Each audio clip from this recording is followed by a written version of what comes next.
Cette vidéo est la quatrième de la série d'exercices sur la transformée de Laplace. Dans cet exercice, il s'agit de calculer les fonctions originales des fonctions rationnelles en P suivantes. On va commencer donc par la première fonction f de P. F de P égale P sur P-1 au carré multiplié par P plus 1.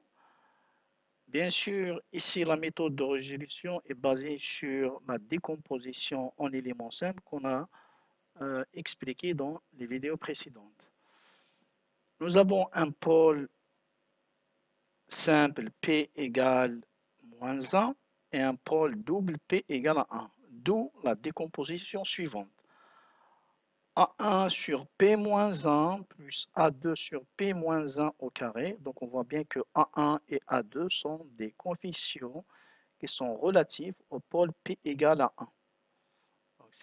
C'est le pôle P égale à 1 de multiplicité 2 qui nous permet donc de générer deux éléments dans la décomposition. A1 sur P-1 et A2 sur P-1 au carré. Plus B sur P plus 1 qui est relatif donc au pôle P égale moins 1.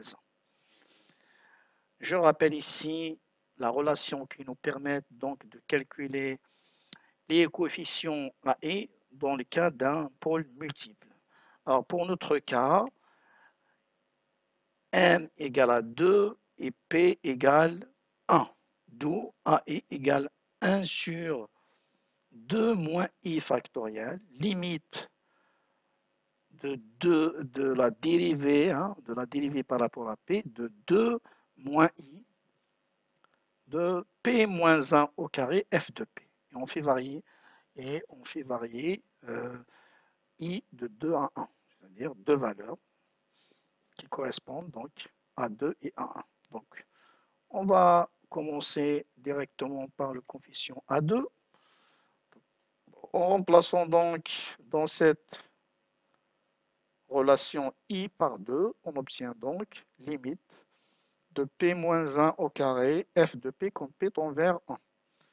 On remplace f de p, on obtient donc limite de p sur p plus 1 quand p tend vers 1. On obtient 1 demi.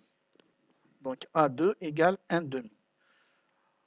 La même chose pour A1, on remplace donc dans cette relation i par 1.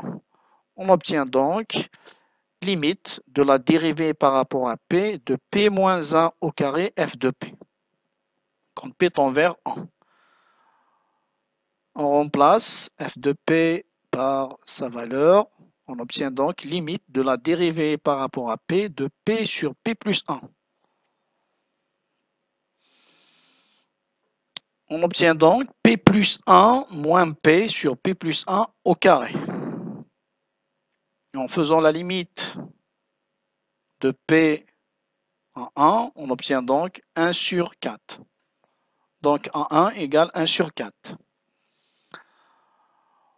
On calcule le coefficient B qui est relatif au pôle simple P moins 1, d'où B égale limite de P plus 1 f de P quand P tend vers moins 1. On remplace f de P, donc il nous reste limite de P sur P moins 1 au carré quand P tend vers moins 1. Donc on remplace ici P par moins 1, on obtient donc moins 1 sur 4. D'où la décomposition suivante. 1 sur 4 P moins 1, 1 demi P moins 1 au carré plus moins 1 sur 4 P plus 1. La transformée de Laplace inverse est égale donc au transformé de Laplace inverse de chaque terme de la décomposition. Et on obtient donc, d'après la table, 1 sur 4 exponentielle fois t, exponentielle de t, c'est-à-dire, là c'est très simple à retenir, quand il s'agit d'un pôle simple, c'est toujours exponentielle du pôle. Donc ici, le pôle c'est 1, donc exponentielle t. La même chose ici, moins 1 sur 4, p plus 1. Donc, on voit bien que le pôle, c'est moins 1, donc moins 1 sur 4 exponentielle moins t. Pour l'élément 1 demi sur p moins 1 au carré, on va vérifier à partir de la table en utilisant la relation 6. À partir de la relation 6, il suffit donc de mettre n égale à 1 et a égale moins 1. On obtient donc t exponentielle t. D'où le résultat suivant, donc 1 demi exponentielle t plus 1 demi t exponentielle t moins 1 sur 4 exponentielle moins t. Et il ne faut pas oublier de mettre pour t supérieur ou égal à 0.